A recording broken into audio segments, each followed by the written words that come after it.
बहिणीच्या लग्नात लाखोची आतषबाजी करणारा भाऊ, पण त्याच घराच्या मागच्या खोलीत स्वतःच्या आईने 2 दिवसापासून औषधाशिवाय तडफडत पडलेलं कुणाच्याही लक्षात आलं नव्हतं. विदर्भातील एका छोट्या गावात शांताबाई आपल्या 2 मुलांसोबत राहत होत्या. नवरा लवकर गेला होता. मोठा मुलगा रोहित आणि धाकटी मुलगी पूजा, हाच त्यांचा संसार होता. शांताबाईंनी आयुष्यभर कष्ट केलं.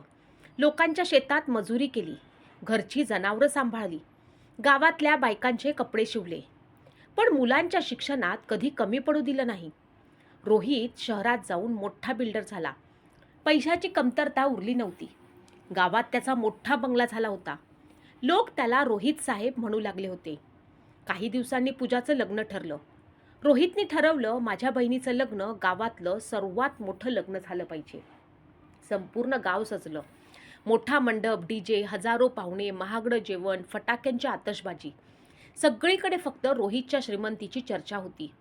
पण ह्या सगळ्या गडबडीत एक व्यक्ती मात्र शांतपणे घराच्या मागच्या छोट्याशा खोलीत पडून होती. शांताबाई. त्यांना अनेक दिवसांपासून ताप होता. अंगात शक्ती नव्हती. डॉक्टरांनी काही महागडी औषधं लिहून दिली होती. पण लग्नाच्या खर्चात कुणालाच त्यांच्या औषधाकडे लक्ष द्यायला वेळ नव्हता. एकदा त्यांनी सुनेला हळू आवाजात विचारलं, बाई, माझी औषधं आणली का गं? सून चिडून म्हणाली, आई, आता लग्नाचं एवढं काम आहे, 2 दिवस औषधं नाही घेतली तर काय होतं? शांताबाईंनी काहीच उत्तर दिलं नाही. त्या फक्त शांतपणे छताकडे पाहत राहिल्या. लग्नाचा दिवस उजाडला. घरात नाच गाणी सुरू होती. रोहित स्टेजवर उभा राहून पाहुण्यांचं स्वागत करत होता. लोक त्याचं कौतुक करत होते. वा, रोहित साहेब, काय लग्न केलंय? रोहित अभिमानानं हसत होता. तेवढ्यात घरातली एक लहान मुलगी धावत आली. काका, आजी उठत नाहीयेत. सुरुवातीला कुणी लक्ष दिलं नाही. पण काही वेळानं रोहित मागच्या खोलीत गेला आणि तिथलं दृश्य पाहून त्याच्या पायाखालची जमीनच सरकली. शांताबाई थंड पडल्या होत्या. त्यांच्या एका हातात रोहितचा लहानपणीचा फोटो होता आणि दुसऱ्या हातात डॉक्टरांनी दिलेली औषधांची चिठ्ठी घट्ट पकडलेली होती. रोहितच्या डोळ्यासमोर अंधार आला. त्यानं थरथरत्या हातानं ती चिठ्ठी उघडली. औषधांची किंमत होती फक्त 1800 रुपये. ज्या मुलानं बहिणीच्या लग्नात 2 लाख रुपये उधळले होते, त्याच मुलाला स्वतःच्या आईसाठी 1800 रुपयांची औषधं आणायला वेळ मिळाला नव्हता. रोहित आईच्या मृतदेहाजवळ बसला आणि रडू लागला. तेवढ्यात त्याच्या नजरेस भिंतीजवळ ठेवलेली एक जुनी डब्बी दिसली. त्यानं ती उघडली. आत लहान लहान कागदात बांधून ठेवलेले पैसे होते आणि वर एक चिठ्ठी. रोहितला बहिणीच्या लग्नात कमीपणा वाटू नये म्हणून माझ्याकडनं थोडी मदत. हे वाचतात रोहित अक्षरशः कोसळला. ज्या आईला तो 2 वेळच्या औषधांसाठी विसरला होता, ती आई शेवटच्या दिवसातही मुलाच्या मान सन्मानासाठी पैसे साठवत होती. बाहेर डीजेवरती जोरात गाणी वाजत होती. आई, तुझा आशीर्वाद. आणि आत त्याच आईचा मृतदेह शांतपणे पडला होता. रोहित आईच्या पायावरती डोकं ठेवून लहान मुलासारखा रडत होता. आई, एकदा डोळे उघड ना, मी सगळं थांबवतो, मला काही नको. पण आता उशीर झाला होता. कारण जगातली सर्वात स्वस्त गोष्ट म्हणजे माणूस जिवंत असताना त्याची किंमत न समजणं, आणि सर्वात महाग गोष्ट म्हणजे तो गेल्यानंतर होणारा पश्चाताप. आता आपण अशीच एक कथा पाहणार आहोत. कथा क्रमांक 2. बाबा आता म्हातारे झालेत, त्यांच्यावरती 3 लाख खर्च करून काय उपयोग? हे शब्द बोलताना त्या मुलाच्या चेहऱ्यावर जराही पश्चाताप नव्हता. पण दुसऱ्याच दिवशी सरकारी दवाखान्याच्या थंड बरशीवरती बसून तोच मुलगा एका जुन्या लाल फाईलला छातीशी कवटाळून असा रडत होता की तिथे उभ्या असलेल्या अनोळखी लोकांच्या डोळ्यातही पाणी आलं होतं. कोल्हापूर जिल्ह्यातील एका छोट्या गावामध्ये गजाननराव नावाचे एक साधे, प्रामाणिक आणि कष्टाळू शेतकरी राहत होते. आयुष्यभर त्यांनी उन्हातान्हात राबून आपल्या एकुलत्या एका मुलाला, समीरला, मोठं केलं होतं. स्वतः फाटकी बनियान घालून राहिले, पण मुलाच्या शिक्षणात कधी कमी पडू दिलं नाही. गावातले लोक म्हणायचे, गजाननराव स्वतः अर्धपोटी राहतील, पण मुलासाठी काहीही करतील. समीरही अभ्यासात हुशार होता. गजाननरावांनी शेती गहाण ठेवून त्याला पुण्यात शिकायला पाठवलं. वर्षानुवर्ष त्यांनी गावात कष्ट केलं आणि समीर पुण्यात मोठ्या IT कंपनीत नोकरीला लागला. आता त्याच्याकडे चांगला पगार, स्वतःचा फ्लॅट, बायको, मुलगा सगळं काही होतं. पण या सुखाच्या मागे उभा असलेला बाप हळूहळू त्याच्या आयुष्यातून मागे पडत चालला होता. एक दिवस गजाननराव गावाहून पुण्यात मुलाला भेटायला आले. नातवासोबत खेळताना त्यांच्या चेहऱ्यावरती वेगळाच आनंद होता. रात्री सगळे झोपले होते. अचानक मध्यरात्री गजाननरावांच्या छातीमध्ये जोरात दुखायला लागलं. त्यांना घाम फुटला. श्वास घ्यायलाही त्रास होऊ लागला. समीर, समीर, ते वेदनेने कणत होते. समीर आणि त्याची बायको घाबरून उठले. त्यांनी तातडीने गजाननरावांना जवळच्या मोठ्या खाजगी हॉस्पिटलमध्ये नेलं. डॉक्टरांनी तपासणी केली आणि काही मिनिटातच गंभीर आवाजात सांगितलं, तुमच्या वडिलांना मेजर हार्ट अटॅक आला आहे. त्यांना लगेच ICUमध्ये ठेवावं लागेल आणि एक छोटी सर्जरी करावी लागेल. साधारण 2 लाख रुपये खर्च येईल. वेळ खूप कमी आहे. 2 लाख रुपये ऐकताच समीर गप्प झाला. त्याच्या चेहऱ्यावरती चिंता दिसू लागली. पैसे त्याच्याकडे होते, पण पुढच्या महिन्यात त्याला नवीन कार घ्यायची होती. त्या कारसाठी त्यानं मोठी रक्कम बाजूला ठेवली होती. तो बायकोला बाजूला घेऊन कुजबुजला, अगं, हे प्रायव्हेटवाले फक्त लुटतात. 2 लाख उगाचच खर्च होतील. बाबांचं वयही झालंय. आता किती दिवस जगणार आहेत? आपण त्यांना सरकारी दवाखान्यात नेऊ. तिथे मोफत उपचार होतील. स्ट्रेचरवर पडलेल्या गजाननरावाच्या कानावरती मुलाचे हे शब्द पडले. त्यांच्या डोळ्यात पाणी आलं, पण त्यांनी एक शब्दही उच्चारला नाही. फक्त शांतपणे डोळे मिटले. समीरने डॉक्टरांशी वाद घातला आणि गजाननरावांना सरकारी दवाखान्यात हलवलं. पण तिथे त्या रात्री प्रचंड गर्दी होती. ICU बेड उपलब्ध नव्हता. डॉक्टर प्रयत्न करत होते, पण उपचाराला उशीर होत होता. गजाननराव कॉरिडॉरमध्येच स्ट्रेचरवरती पडून होते. कधी मुलाकडे पाहत होते, कधी छताकडे. पहाटे 4च्या सुमारास अचानक त्यांच्या हाताची हालचाल थांबली. डॉक्टरांनी नाडी तपासली आणि शांत आवाजात सांगितलं, सॉरी, ते आता नाहीत. त्या क्षणीही समीरच्या डोळ्यात फारसं दुःख नव्हतं. आतून कुठेतरी त्याला समाधान होतं की 2 लाख रुपये वाचले. सकाळी सर्व सोपस्कार सुरू झाले.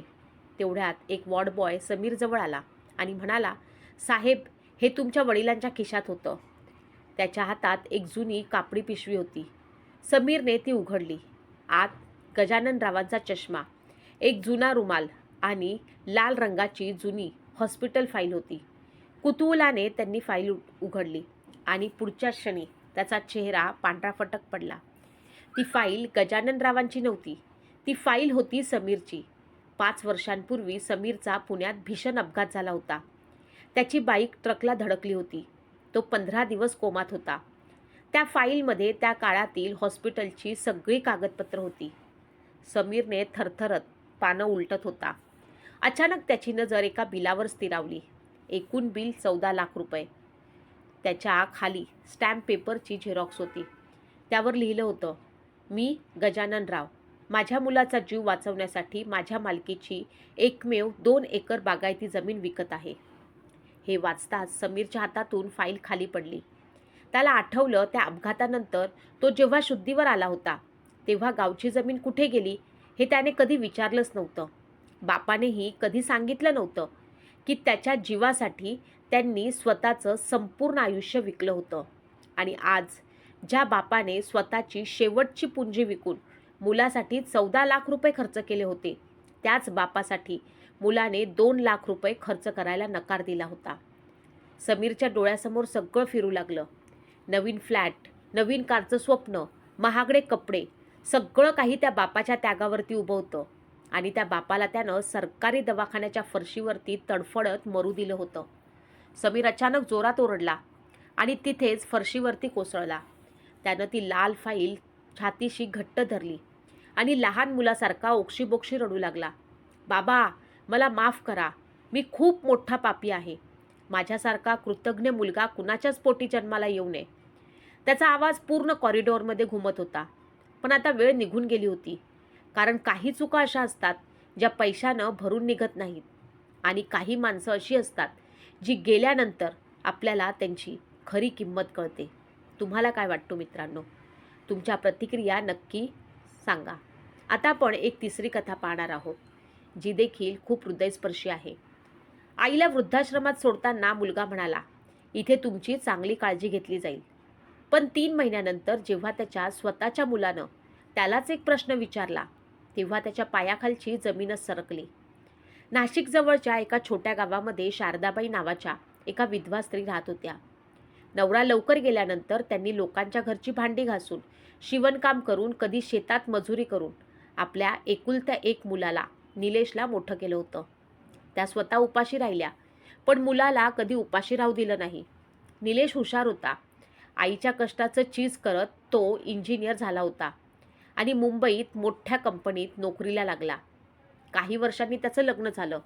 सुरुवातीला तो आईला खूप मान द्यायचा, पण हळूहळू शहरातलं आयुष्य, बायकोच्या तक्रारी आणि स्वतःचा वाढलेला अहंकार यामुळे त्याचं आईकडे दुर्लक्ष होऊ लागलं. शारदाबाई गाव सोडून मुलाकडे मुंबईत राहायला आल्या होत्या, पण फ्लॅट छोटा होता. आई सतत खोकत असे, जुन्या विचारांच्या गोष्टी करत असे. त्यामुळे सुनेला त्यांचा त्रास होऊ लागला. एक दिवस निलेश ऑफिसमधून घरी आला तर बायको चिडून म्हणाली, मी आता तुमच्यासोबत आईसोबत राहू शकत नाही. घरात सतत औषधांचा वास, सतत त्यांच्या मागे मागे करावं लागतं. आपलं आयुष्य आहे की नाही? त्या रात्री निलेश बराच वेळ शांत बसून होता. दुसऱ्या दिवशी सकाळी त्यानं आईला सांगितलं, आई, मी तुझ्यासाठी एक खूप चांगली जागा पाहिली आहे. तिथे तुझ्या वयाच्या खूप सारे लोक आहेत, डॉक्टर आहेत, वेळेवर जेवण मिळतं. तुम्हाला तिथे बरं वाटेल. शारदाबाईंना सगळं समजलं होतं, पण मुलानी कडे पाहून त्या फक्त हसण्याचा प्रयत्न केला. तुला जसं योग्य वाटेल बाळा. निलेशने त्यांना वृद्धाश्रमात सोडलं. जाताना शारदाबाईंनी फक्त एवढंच विचारलं, बाळा, अधूनमधून भेटायला येशील ना? निलेशने नजर चुकवत उत्तर दिलं, हो आई, वेळ मिळाला की नक्की येईल. पण दिवस गेले, आठवडे गेले, महिने गेले. निलेश एकदाही आईला भेटायला गेला नाही. शारदाबाई मात्र रोज वृद्धाश्रमाच्या गेटकडे पाहत बसायच्या. एखादी कार थांबली की त्यांच्या डोळ्यात चमक यायची, पण प्रत्येक वेळी निराशाच पदरी पडायची. एक दिवस अचानक वृद्धाश्रमातून निलेशला फोन आला, तुमच्या आईची तब्येत खूप गंभीर आहे, शक्य असेल तर लगेच या. निलेश घाबरला. तो ताबडतोब वृद्धाश्रमात पोचला. शारदाबाई बेडवरती शांत पडल्या होत्या. श्वास खूप मंद झाला होता. त्याने कष्टाने डोळे उघडले. मुलाला पाहताच त्यांच्या चेहऱ्यावरती हलकंसं हसू आलं. आलास बाळा, मला माहीत होतं तू नक्की येशील. निलेशचा कंठ दाटून आला. आई, मला माफ कर. शारदाबाईंनी थरथरत्या हातानं त्याचा हात पकडला. माफी कसली मागतोस रे? आईचं मन मुलासाठी कधी बदलत नसतं. इतकं बोलून त्यांनी उशी खालून एक छोटीशी डब्बा काढला. हे तुझ्यासाठी. निलेशने डब्बा उघडला. आत सोन्याची छोटी चैन आणि काही जुन्या नोटा होत्या. आई, हे काय आहे? शारदाबाई हळू आवाजात म्हणाल्या, तुझ्या मुलाच्या वाढदिवसासाठी मी थोडे थोडे पैसे साठवले होते. हे ऐकताच निलेशच्या डोळ्यातून अश्रू वाहू लागले. ज्या आईला त्यानं ओझं समजून वृद्धाश्रमात टाकलं होतं, ती आई शेवटच्या श्वासापर्यंत त्याच्या मुलासाठी पैसे साठवत होती. तेवढ्यात निलेशचा छोटा मुलगा अथर्व, जो त्याच्यासोबत आला होता, निरागसपणे विचारू लागला, पप्पा, तुम्ही आजीला इथे का ठेवलंय? निलेश गप्प राहिला. अथर्व पुन्हा म्हणाला, जेव्हा तुम्ही म्हातारे व्हाल तेव्हा मी पण तुम्हाला इथेच ठेवू का? हा प्रश्न ऐकताच निलेशच्या छातीत काहीतरी तुटलं. त्याला अचानक स्वतःचं भविष्य दिसलं. आज जसं त्यानं आईसोबत केलं, उद्या तसंच त्याच्यासोबत होणार होतं. तो आईच्या पायांवरती डोकं ठेवून हमसून हमसून रडू लागला. आई, मला घरी चल ना, मी खूप चुकलो.